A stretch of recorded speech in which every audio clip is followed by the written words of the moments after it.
Hey guys, welcome back to the channel, and today we are going to go into depth of some head work I'm doing here. They are upgrade from the, I think I had 706 heads on it before, and now I'm going with the 799 heads.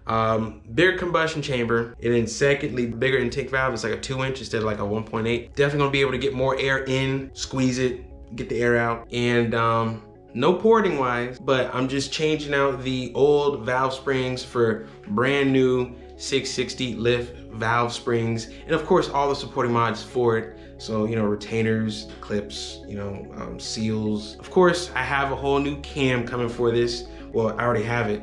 It's a Brian Tooley Stage 3 turbo cam. I do have the turbo as well. It's an 8088. Pair this up with valve spring kit that I got from Tick Performance. The goal is to rev out right around 72, 7300 RPMs.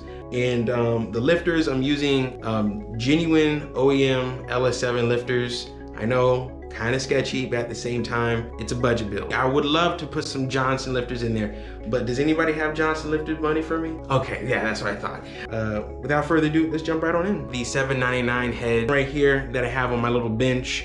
I'm already put in the valve seals for most of the cylinders. Well, for 3 out of the 4 cylinders, chipping away at it. I have to do these last 2 springs here, and then this side will be done. One side of the engine will be complete, ready to go. These are going to be my crown jewel when it comes to my setup, because I am not doing anything rotating assembly wise. I'm keeping everything stock from crank, rods, pistons. I am gonna gap the rings.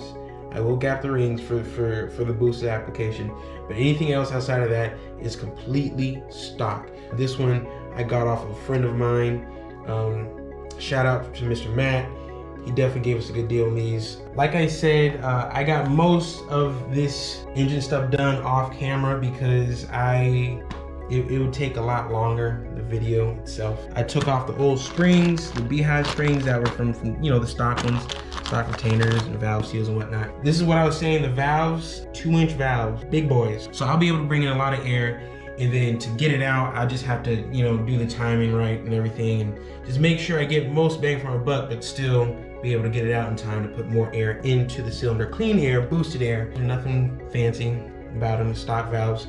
I already got the old valve seals out. I put the new valve seals in. I looked on YouTube for certain videos, and it was pretty simple, straightforward. When you put the seal on, you get yourself like a 12mm socket, or the equivalent in you know, standard. You put that on top, it will sit past the little spring that's on your seal here, so it won't mess up that seal at all, and you can still hammer it away. I use a little mallet because I don't like doing too much metal on metal on metal, and then you have a rubber thing right here. So I did as careful as possible, and it was pretty straightforward. You know, a couple taps in until you hear the tone change. You will hear the tone change, and go from there. I will show you guys how I take off the spring and the clips and the retainers and stuff like that. I have a little tool for that I bought off Amazon. I'll leave it in the description down below. I'm knocking it out though. I already got all this stuff in. Once I get the springs off here and retainers, I'll put on the new seals. These are the new seals. And also the seals aren't color coded. They're just basically for all the valves. It's not like the stock OEM where it's one's kind of like pink and the other one's brown. These are all one color and they all fit basically the same way. With that being said, yeah, I'm knocking it out, so stay tuned. Okay, so as you can see, I have my spring removal tool, bought off of Amazon. I could put in the link down below. It was no more than like, I want to say like 40 bucks, 50 bucks, you know? But this is not the only kind. They do have different kinds out there. Brian Tooley, they sell like their own actual kit for it and whatnot. And you could be able to do 2 at a time. Honestly, I like to do just 1 at a time, you know, just to simplicity, not rush anything. That's just me. I do want to put a note out there for this tool. It's only threaded in 3/8 and 7/16, right? I'm on a 3/8 side, and I put in a 5/16 bolt because the 5/16 bolt is actually the size of the hole that's in the head, right? And then I did some welding, quick flux welding, you know, just kind of makeshift something. I will go back and clean it up, put like better welds around it, but this is just for the meantime.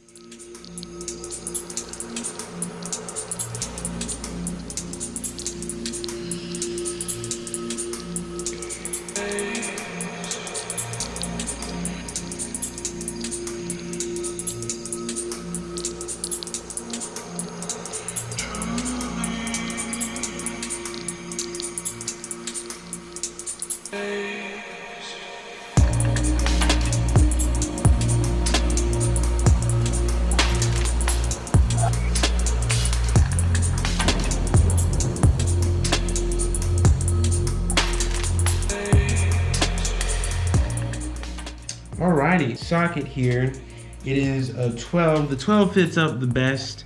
It fits on the part nicely without hitting the little spring kind of coil looking deal for the seal. It doesn't hit it at all. It sits down around it but not on it.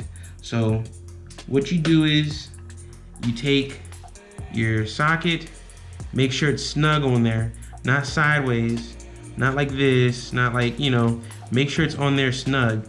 Like how I can move my hand away, it's not falling over, it's sitting on there snug, right? Then you take your little mallet and then you're gonna just start tapping.